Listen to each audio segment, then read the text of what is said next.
لیلا ایک چھوٹی سی لڑکی تھی جو کہ خیالوں کی دنیا میں رہتی تھی۔ ہر روز وہ اپنے کمرے کی کھڑکی کے پاس بیٹھ کر پرندوں کو دیکھتی جو آسمان میں اڑتے تھے۔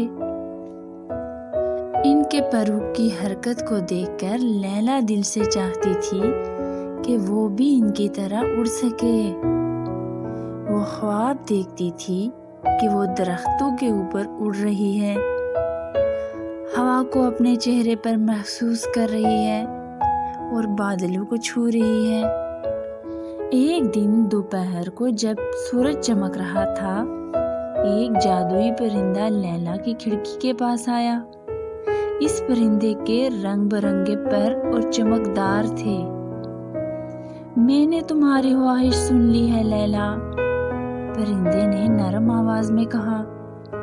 میں تمہیں ایک دن کے لیے پرندوں کا تحفہ دیتا ہوں تاکہ تم بھی میری طرح اڑ سکو۔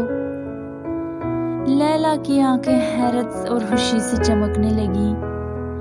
واقعی؟ بہت شکریہ، اس نے جوش میں کہا۔ پل بھر میں لیلا کی پیٹھ سے خوبصورت پر نکل آئے۔ اس نے فوراً اڑان بھر لی، آسمان میں بلند ہوتے ہوئے ہنسنے لگی اور خوشی سے قہقہے لگانے لگی۔ کئی گھنٹوں تک وہ اڑتی رہی، اوپر نیچے نئے مناظر دیکھتی رہی، دنیا کو ایک نئی نظر سے دیکھتے ہوئے۔ لیکن جیسے جیسے دن گزرتا گیا، لیلا کو محسوس ہونے لگا کہ اڑنا اتنا آسان نہیں جتنا کہ اس نے سوچا تھا۔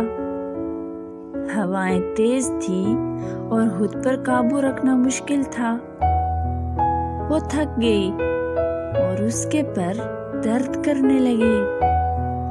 لیلا کو زمین کی یاد آنے لگی، اپنے گھر کی محفوظ جگہ اور وہ سکون جو وہ پرندوں کو دیکھنے میں محسوس کرتی تھی۔ شام کو جب سورج ڈوب رہا تھا، جادوئی پرندہ دوبارہ آیا۔ کیسا گزرا تمہارا دن لیلا؟ پرندے نے پوچھا۔ بہت شاندار تھا، لیلا نے نرمی سے کہا، لیکن مشکل بھی۔ مجھے اندازہ نہیں تھا کہ اڑنا اتنا مشکل ہوگا۔ میرا خیال ہے کہ اب میں واپس اپنی اصل حالت میں آنا چاہتی ہوں۔ جادوئی پرندہ مسکرا دیا۔ دیکھا لیلا، اڑنے میں صرف آسمان میں اڑنا ہی نہیں ہوتا، کبھی کبھار ہمیں وہ چیزیں بھی پسند کرنی چاہیے جو ہمارے پاس پہلے سے موجود ہیں۔ پرندے نے اپنے پروں کی ہلکی جنبش سے لیلا کے پر ختم کر دیے۔ لیلا کو زمین پر دوبارہ کھڑے ہونے کا احساس خوشگوار لگا۔ اس دن کے بعد وہ اب بھی پرندوں کو دیکھنا پسند کرتی تھی، لیکن وہ جانتی تھی کہ اس کے پاؤں زمین پر رہنے کے لیے ہیں اور آسمان کے لیے اس کے خواب کافی ہیں۔ اخلاقی سبق: اپنی موجودہ حالت کی قدر کرنا اتنا ہی ضروری ہے جتنا کہ خواب دیکھنا۔